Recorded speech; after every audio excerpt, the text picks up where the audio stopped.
The annual summary of uniform crime reporting data in 2017, there were 637 homicides, 79 of which were related to domestic violence, 2,035 cases of rape reported, and a total of 37,867 violent crimes committed in North Carolina. And whereas the North Carolina justice system and its civic and community partners have built a strong network of services and programs to help victims of crime as they rebuild their lives and allow their physical and emotional scars to heal. And whereas victims and survivors of crime can gain strength from the wide range of supportive services offered by community and justice system-based programs in North Carolina, including more than 75 sexual assault programs and 83 domestic violence programs. And whereas National Crime Victims' Rights Week is an opportunity to recognize the Victims of Crime Act as a pillar of support for victim services and to reaffirm our state and nation's commitment to addressing the needs of victims of crimes, and whereas the Crime Victims Fund, established through VOCA, represents a national commitment to provide services and financial support to crime victims throughout the United States, and whereas the fund, comprised of fines and penalties paid by convicted offenders, has financed victim assistance and compensation programs in North Carolina and other states nationwide, including those in nonprofit, law enforcement, and local and state government. And whereas the Governor's Crime Commission serves as a conduit through which vital financial support is provided for victim assistance and compensation programs in North Carolina, and whereas the North Carolina Victim Assistance Network, along with victim services programs, criminal justice officials, advocacy groups, and concerned individuals throughout North Carolina, joins the United States by observing the 35th anniversary of VOCA during National Crime Victims' Rights Week, and whereas the state of North Carolina encourages people to help victims of crimes rebuild their lives through supportive services. Now therefore, I, Roy Cooper, Governor of the state of North Carolina, do hereby proclaim April 7th through 13th, 2019 as Crime Victims' Rights Week in North Carolina and commend its observance to all citizens. Thank you.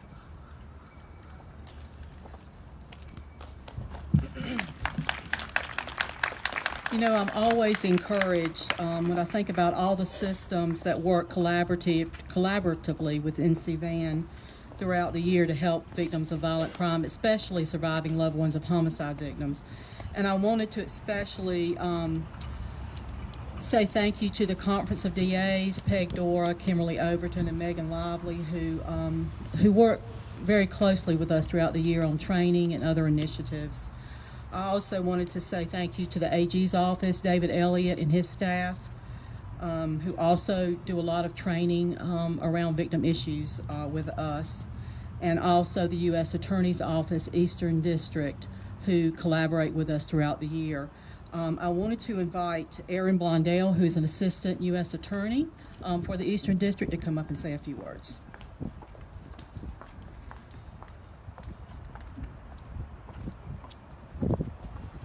Thank you so much, Francis, and thank you all for having me here this morning. As Francis said, my name is Aaron Blondell. I'm an Assistant United States Attorney in the Eastern District of North Carolina. I'm also our office's Human Trafficking Coordinator, and I work a lot of victim cases involving child and adult victims. I'm here today on behalf of the Department of Justice and my office, the U.S. Attorney's Office for the Eastern District of North Carolina, led by our United States Attorney, Bobby Higdon, to tell you how important it is to our office and to the Department of Justice to advocate for victims, to represent their interests and their concerns in court, and to seek justice for them when they have been wronged. Our office I would say it is safe to say, charges hundreds of cases a year involving victims of crime, and the Department of Justice nationwide charges tens of thousands of cases a year. Victims of federal crimes can include victims of gun violence, robberies, child sexual exploitation, and of course my own area, human trafficking. We have a dedicated, not only to our prosecutors in our office dedicated to advocating for victims, but we have a dedicated victim witness staff led by Michelle Scott, and we also have Ashley Lacey and Deborah Farish, who spend their time working with victims, helping them navigate the sometimes confusing and frustrating courtroom experience, and helping them connect to the needed services and assistance that's out there for them after they've suffered the wrongs that we deal with every day. From my own experience, I have so many cases, but I'll focus on one. Our office recently concluded the trial involving the sexual prostitution of a 15-year-old girl. This case involved tremendous work from our office on behalf of this victim. We charged 5 people in that case, and all were convicted.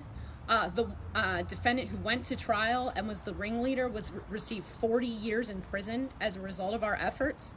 And we also received a restitution judgment in favor of this victim for over $477,000. But beyond those vindicating the injustice that this child suffered, our office held her hand and worked with her family, literally from the moment she was rescued from a hotel not very far from where we're standing today. And I also have to acknowledge Corey Williford from the FBI, who did tremendous work on this case, working with this victim as well.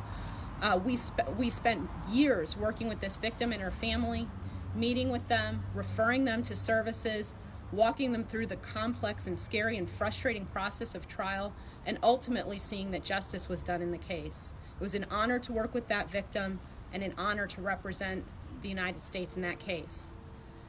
I think it is safe to say that for prosecutors in the Department of Justice and in our office, advocating for victims and seeking justice for them is easily the most rewarding part of our jobs. Personally, it is my favorite part of the job. It is the part of the job that gets me going in the morning and that keeps me working hard in the middle of a tough trial or a tough case. It is an honor to represent the United States in these cases. It is an honor to speak for victims and help obtain justice for them, and we are so grateful for the opportunity to represent those victims in court and to help the community in this way. Thank you.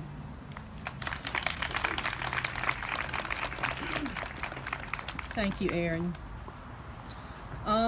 For those of you who come, because I see a lot of familiar faces who come every year, you know that we always have a survivor speak. And I want to emphasize to you that that is not an easy thing. It's not an easy ask, because survivors often relive the trauma when they have to tell their story. So I want to give a special thanks to Laura Fu, who's going to come up and talk to us a little bit about her journey.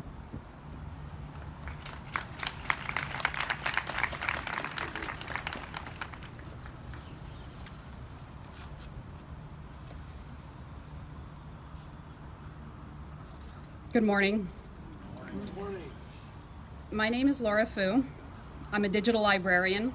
I'm a cat mom. I'm a daughter, a sister, and an aunt 5 times over. I'm a violinist and a Tar Heel fan and a 90s pop music junkie. And I'm a homicide survivor. It's not something you can tell by looking at me, and it's just not something I can bring up easily in conversation. Hi, I'm Laura. I love watching college basketball, and oh, by the way, someone I love was stabbed to death. Nice to meet you. This experience has affected so many aspects of my life since then and will forever. I've struggled to date. Phrases like take a stab at it can trigger a panic attack. It took years before I was able to use a steak knife again. The TV show How to Get Away with Murder makes me so mad, and I've never even seen it. But these pains are hidden. And not because nobody asks me about it, it's because nobody knows to ask me about it. How could they? Not only have I suffered that horrible loss that nobody ever imagines, the murder of a loved one, but I found myself in this odd pocket of the others. We weren't related by blood, and we weren't married, So we hung out every minute of the day for the last few months of his life. So we held hands and went on dates. Does that define a relationship? What level of grief does that permit me? I responded to his murder by engulfing myself in a charitable cause in his name. I dedicated all my time to remembering him.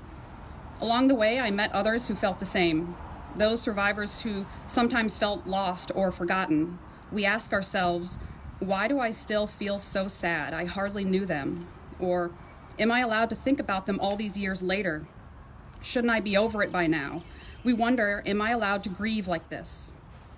Each person taken by violence leaves behind countless survivors, immediate family, close friends, but there are so many others. The classmates, neighbors, coworkers. Think of all the people you encounter on a daily basis. What would their grief be like? All of these people, these others, have memories. When people find out I'm single, I always get, but why? You're so smart, you're so pretty, you're so young. There's no way for anyone to know what I've been through or how much it hurts when they ask me questions that I ask myself all the time. So I'll smile and shrug my shoulders and try to change the topic. But sometimes I just want to scream back, do you want to know why I'm single? I was in love once, but he was murdered. But I never do. It's taboo. It's just not something you talk about. In 2001, I became a member of a group nobody wants to be in, Survivors of Homicide. I was 21 and in love. I'd met Max in a media class at Hofstra's School of Communication. He was a film student and I was a TV student. After several months of being close friends, I finally worked up the nerve to tell him how I felt. My heart skipped a beat when he shyly told me he felt the same. And that was the last time I ever saw him. I'd always worried about what would happen if a boy dumped me, but I never prepared for what to do if a boy didn't call me back because he'd been murdered.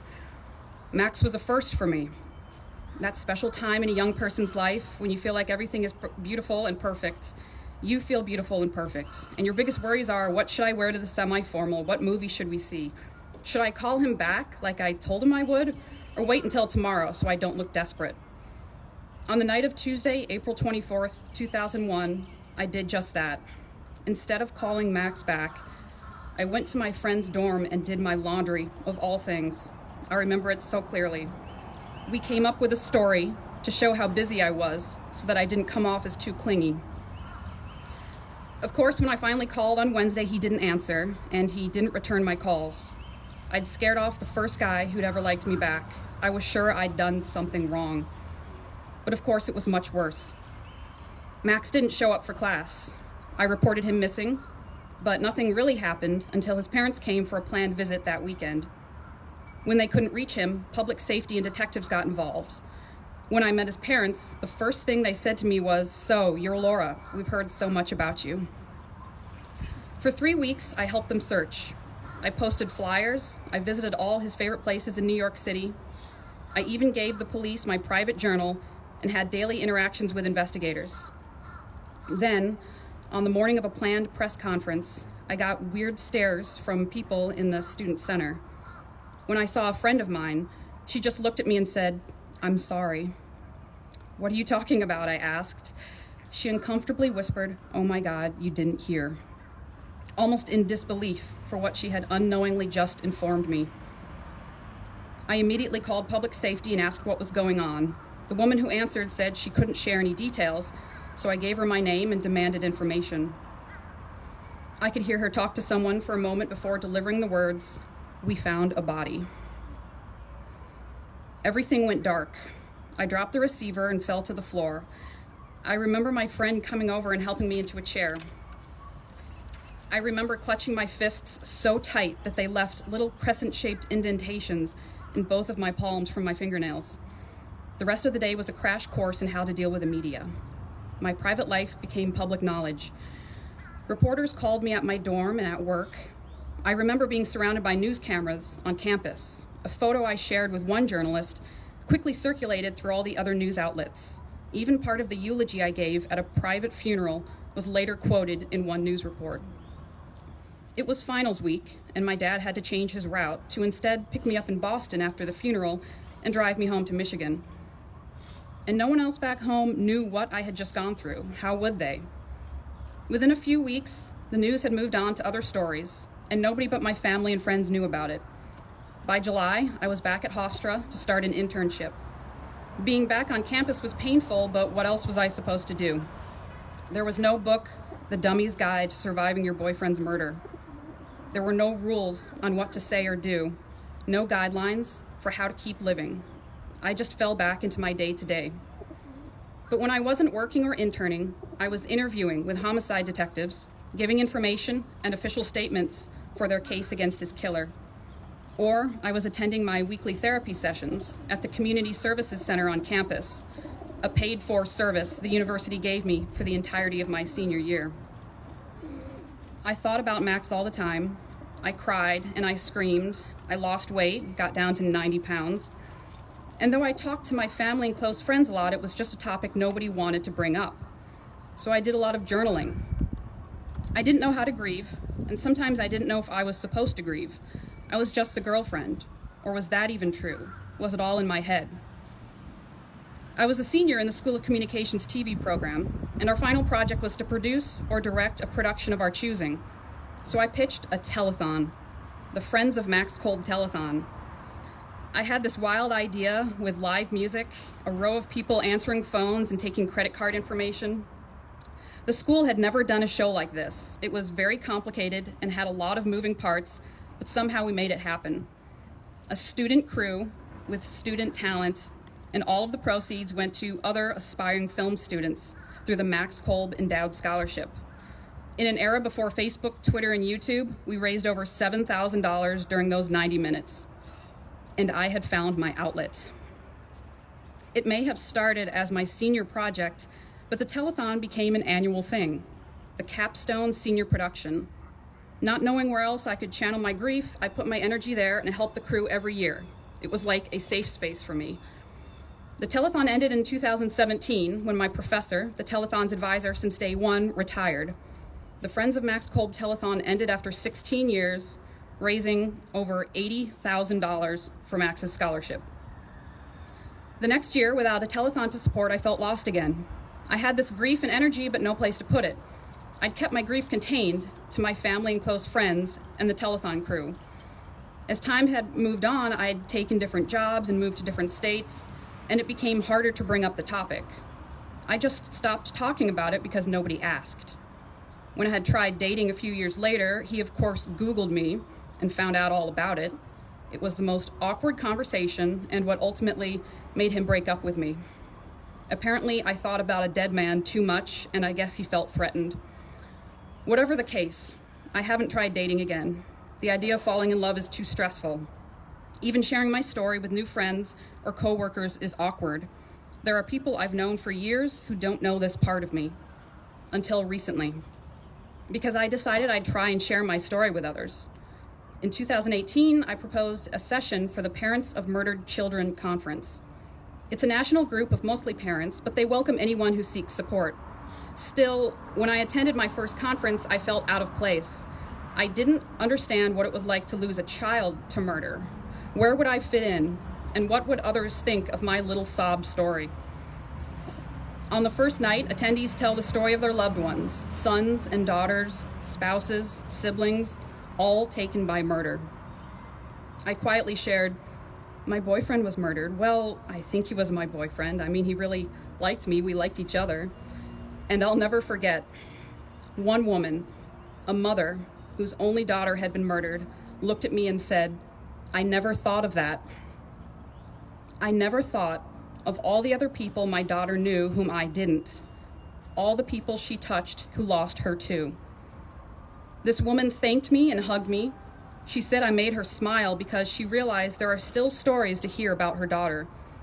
Old stories, but new to her, because there are so many other people who knew her daughter in some way. And so I gave my first presentation last year on homicide grief for non-family members. Those who attended were others, survivors who'd lost friends to homicide, but also family members who wanted to hear another perspective on the grief others felt for their loved ones.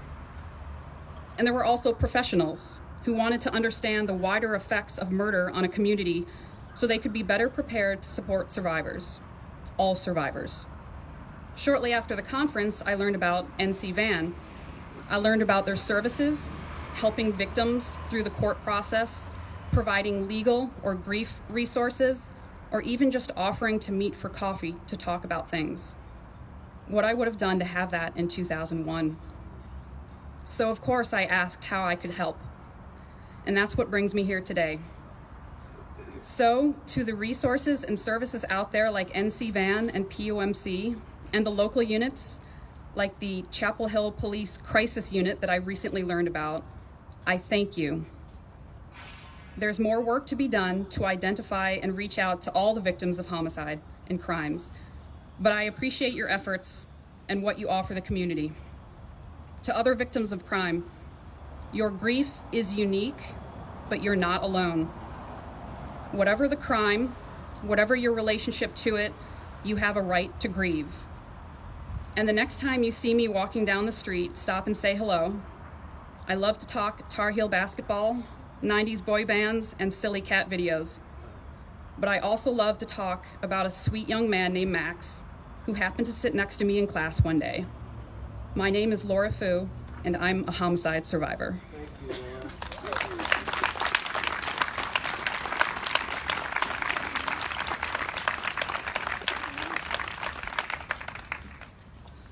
At this time, I want to invite Michelle Dunn up to do an original piece on her flute. And during this time, we're going to have a dove release.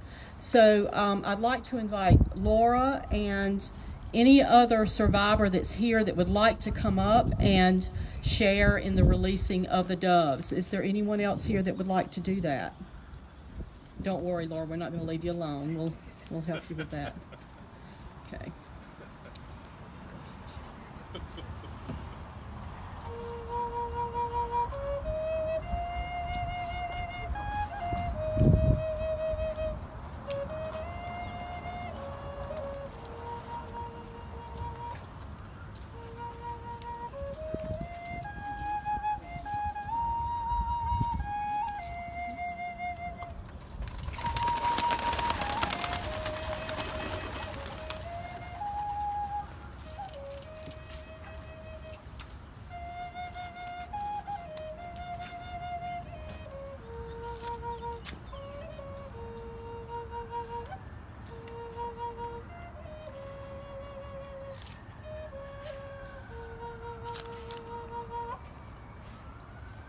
Thank you, Michelle.